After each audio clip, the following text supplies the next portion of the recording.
Magandang umaga po. Muli ang inyong lingkod, si Chef Roy. Lahat pong nanonood ng video ito ay pagpapalain ng Diyos. Kung dati na po kayong pinagpapala, patuloy kayo pagpapalain ng Diyos hanggang sa buong pamilya ninyo. Sa umaga pong ito, mayroon pong ipapaliwanag ang inyong lingkod, Chef Roy. Kasi po, may mga nagtatanong po sa akin na lagi ko na pong pinapost yung tungkol sa Bible, na ang Bible, mayroon po kasi nag-comment noon na ang Bible gawa ng tao. Okay? Ang rebulto gawa din ng tao. Pareho lang naman sila. Sabi ko po naman, ang rebulto gawa ng tao. Pero tao rin ang nagpasya na gagawa tayo ng rebulto. Tapos ang rebulto po, marami po nakasulat sa Bible mula Old Testament hanggang New Testament na galit ang Diyos sa gumagawa ng rebulto at sa mga sumasamba sa rebulto. Yung pagyuko po at niluluhuran natin, nag-aalay tayo ng bulaklak, yun po yung uri ng pagsamba. Okay? At yung panahon po ni Pablo, pagka panahon po natin Panginoong Hesus, diretso na po ngayon. Kahanay na po. Pati tayo, panahon na rin ng ating Panginoong Hesus. Panahon po ni Pablo, nakulong po si Pablo noon. Ang nagpakulong po sa kanya ay may-ari po ng gawaan ng rebulto dahil humina po ang negosyo nila, humina ang bintahan ng rebulto. Pinaratangan siya ng kasalanan. Gawa-gawa lang na nanggugulo sa bayan. Pinaniwalaan naman yung may-ari ng gawa ng rebulto ng gobyerno dahil siguro malakas mag-tax, malakas magbigay ng tax. Mayaman yun, nakulong si Pablo. May tanong po sa akin na paano nabuo yung Biblia. Wala po silang linaw na kaunawaan. Yung iba naman, alam po ninyo yun. Pero yung iba posible nagtatanong, kaya inulit ko po. Noon po, ay binilag ko na po ito tungkol sa Biblia kung paano nabuo. Ulitin ko po ngayon sa araw na ito. Noong pong panahon po ng wala pa si Moises, ay para malalaman ng tao ang nais ng Diyos, mismong mga anghel ng Diyos ang nakikipag-usap sa tao. Okay? Gaya ni Adan, okay, gaya ni Noe o Noah, ganon. Anghel ng Diyos ang mga nagpapakita sa tao. At yung pong sinasabi na Diyos mismo ang nakipag-usap sa tao, mayroon po kasing verse na sinasabi ni Jesus na wala pang taong nakakita sa Ama o nakakarinig ng kanyang boses, kundi ang kanyang anak na nagpapatotoo sa kanya. Mayroon po sa ibang araw po, ano ko po yun, tatalakayan po natin yun sa pamagitan ng video. At nung pong pagdating po ni Moises, ang una pong pinasulat ng Diyos ay yung 10 utos po. Okay? 10 utos na sulat mismo ng Diyos sa kanyang sa 2 tapyas na bato. Diyos mismo pang sumulat yung 10 utos. Tapos, yun po ang pinasali ng Diyos kay Moises sa Bible, unang-unang inutos. Okay?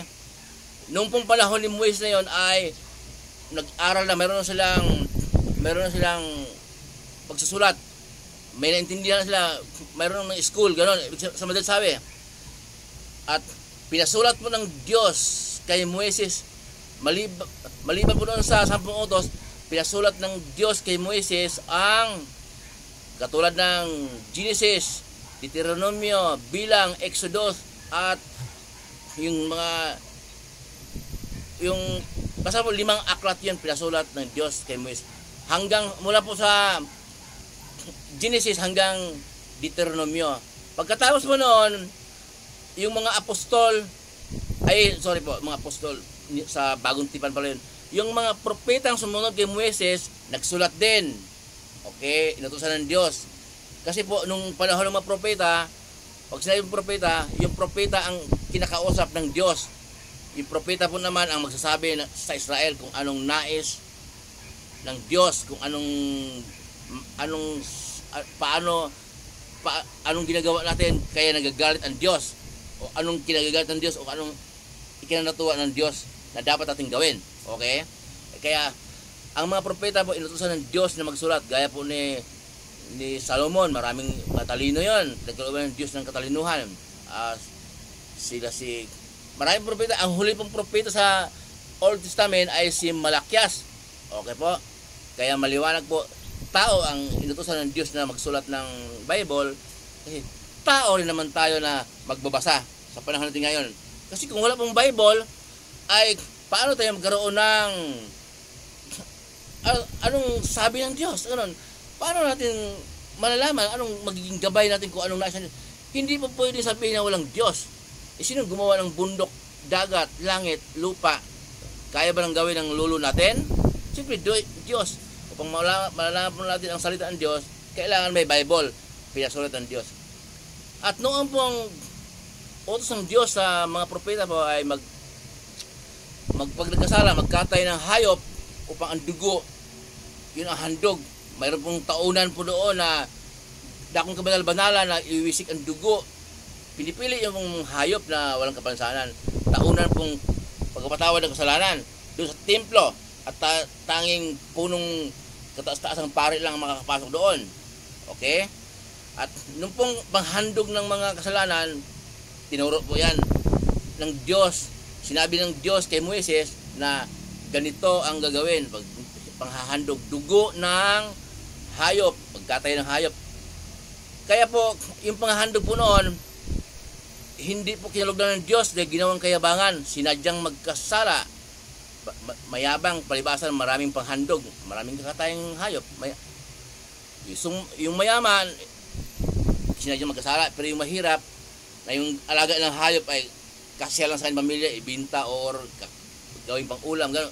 Sa nung panahon po yun, kadalasang hanap buhay, pag-alaga ng hayop at kubasan. Yun lang po ang mga ano noon. Wala pa po yung mga pabrika. Yung mga gaya ng mga pabrika ngayon. Noon po, hindi kalulad ng Diyos yan. Kaya, niluma po ng Diyos. Ang Diyos po nagluma. Ngayon, ito ngayon yung bagong utos, New Testament, bagong tipan, okay? Pinadala ng Diyos Ama ang kanyang anak, ng ating Panginoong Jesus. Okay? Upang kung sino mas masampalataya sa kanyang dugo ay hindi mapahamak, kundi magkaroon ng buhay na walang hanggan. Dugo na po ng ating Panginoong Jesus ngayon po ang maghuhugas sa ating kasalanan. Si Jesus ay hindi po totoong tao lang. Diyos yun, pinadala ng Ama, anak niya, nagkatawang tao para may dugo. Okay? Kasi dugo ang kailangan panghugas ng ating kasalanan eh. Kung darating si Jesus dito na Diyos siya, Diyos anak, paano magkaroon ng dugo? Espiritu lang. Paano tayo iligtas sa ating mga pagkakasala? Dugo nga po ang kailangan na panghugas ng kasalanan. Kaya dumating po dito ang ating Panginoong Jesus. Pagdating po ang Panginoong Jesus, nangaral po siya. Yun po ang, ngayon po tayo ay Kristiyano. Panahon po pagdating ang ating Panginoong Jesus hanggang ngayon ay Kristiyano. Ibig sabihin po, wala na po tayo sa batas ni Moises na galing sa Diyos. Lalong-lalo na, hindi ka naman taga-Israel, hindi ka naman taga-Juda. Maaaring nag-abroad ka sa Israel, maaaring nag-abroad ka sa Juda, pero hindi ka taga-riyan. So, ang batas na po ngayon ng kaligtasan ay ang turo ng ating Panginoong Hesus. Kaya Kristiyano po ang mga tawag ng mga sumasampalataya ngayon sa Diyos, sumusunod sa kalooban ng Diyos. Sinabi nga natin Panginoong Hesus doon sa Mateo 7:21, 22-23, ang hindi lahat ng tumatawag Panginoon ay maliligtas. Ang mga tao lang na sumusunod sa kalooban ng aking Ama na sa langit. Ano bang kalooban ng Diyos Ama? Ang sumunod sa mga turo ng ating Panginoong Hesus. Kasi sabi ng Diyos Ama doon sa Mateo 3:16 nung nabautismuhan ng ating Panginoong Hesus, kailangan din siyang bautismuhan po dahil katawan niya ay 100% tao. At ang loob ng katawan niya, espiritong gumagalaw ay 100% Diyos. Dual nature ng ating Panginoong Hesus. Parang magkaroon dugo kaya magkataon tao siya. Nung pong nabautismuhan siya, isang tinig mula sa langit ang nagsasabi, ito ang pinakamamahal kong anak na lubos kong kinalulugdan, pakinggan ninyo siya. Yan ang sabi ng Diyos Ama. Yun palang kalooban ng Diyos Ama. Pakinggan si Jesus. Di pakinggan yung utos ng ating Panginoon Jesus ngayon, yun ang ating pamumuhay araw-araw. Huwag po nating niluma ng Diyos ang batas ni Moises sa Israel. Hindi na po ngayon taga-Israel ang maligtas lang, kundi kahit na Amerikano ka man, Chinese ka man, Hapon ka man, o Bisaya ka man, maligtas ka kung sumasampalataya ka na si Jesus ay Diyos at si Jesus ang ating tagapagligtas. Okay po?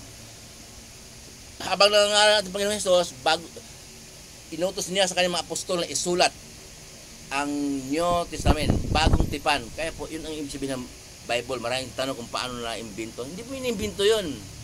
Iniingatan sa panahon hanggang sa pinagsama-sama ngayon. Noong pong umakyat na ating Panginoong Jesus sa langit, muli siyang nabuhay. Bago siya umakyat, sinabi po niya sa kanyang mga alagad, kung paano ako isinugo ng aking Ama, ganun ko rin kayo isusugo. Okay? Kaya pag akyat ang ating Panginoong Jesus sa langit, Panginoong Jesus, pag akyat niya, nagsimula ng mangaral ang kanyang mga alagad, mga apostol. At alam naman ng mga alagad na mamamatay sila, sinulat niya sila sa Bible ang kanilang narinig at nakikita. Okay? At utos din naman ang ating Panginoong Jesus na isulat. Yan po, taong inutusan, pero taong inutusan ng Diyos. Para sa panahon natin ngayon, mababasa po natin ang kanyang salita at ang turo ng ating Panginoong Jesus. Kung hindi sinulat yun, kung sabihin ng mga pilosopo, taong sumulat, ay sino ba pong gusto magsulat? Manok, utusan ng Diyos. Yung ang doktor, hindi mo basa yung resita, sabihin na sulat manok yun. Mayroon basahin pa kaya. Kaya taong magsulat para tao rin naman ang babasa. Yung Bible, magkakaiba yung pagkakatrans, pero pareho lang din po yun. Kasi nga, yung pinanggalingan ng Bible ay mga tatlong salita, Griego, Aramaiko, at Herbio. Pero yung i-transfer mo yun sa English, tapos i-transfer, may Tagalog, Bisaya. Yung datapat po, pareho lang yun. Sa King Version yun, datapat. At sa iba naman, bago si Jesus mangaral, datapat, sinasabi ko sa inyo. Yun naman sa ibang verse naman, pakatandaan ninyo. Yung iba naman, ibang verse, katotohanan ang sinasabi ko sa inyo. Pareho lang po yun. Magkaiba kasi ang nagsalin, yung nag-transfer. Mahirap rin mag-transfer dahil galing po sa Griego, salitang Griego, salitang Aramaiko, salitang Herbio, i-transfer pa naman sa pagkakatagalog. Yung iba naman, tinatransfer sa English. Yung iba naman, tinatransfer sa kung anong salita. Kaya, pagkakaiba po ang pagkakabanggit, pero isa po yung direksyon. Isang direksyon, punta ako roon. Halimbawa, ako'y paparoon at ako'y lalakad patungo roon. Parang ganon. Parang isa lang po ang direksyon din na doon ka talaga po. Halimbawa lang po yun. Yung papunta roon at patungo doon, pareho lang. Ganon din po sinasabi ko na datapwat at katotohanan sinasabi ko sa iyo at yung bilanggit ko isa pa at pakatandaan ninyo yung sinasabi ni Jesus. Sinasabi po ni Jesus yan dahil bago siya mangaral, bago niya ibigkas ang kanyang pangaral, kinukuha niya ang atensyon ng mga apostol. Gaya ko po, pagka oras na magsalita ako ng salita ng Diyos, marami akong post na nagsa-shout out muna. Gaya, shout out sa Tokero Clan, Tokero Family, Zambrano Family. Kinukuha ko mo atensyon kasi po, pinagkalooban ako ng Diyos ng kaunawaan ng kanyang salita. Ang sabi nga ng Bible, kapag pinagkalooban ng Diyos ng kaunawaan ng kanyang salita, isang kamangmangan kung hindi mo ihayag. Muli po ang iyong lingkod, si Chef Roy. Magandang umaga po muli. Pagpalain kayo ng Diyos, pati na ang buong pamilya niyo.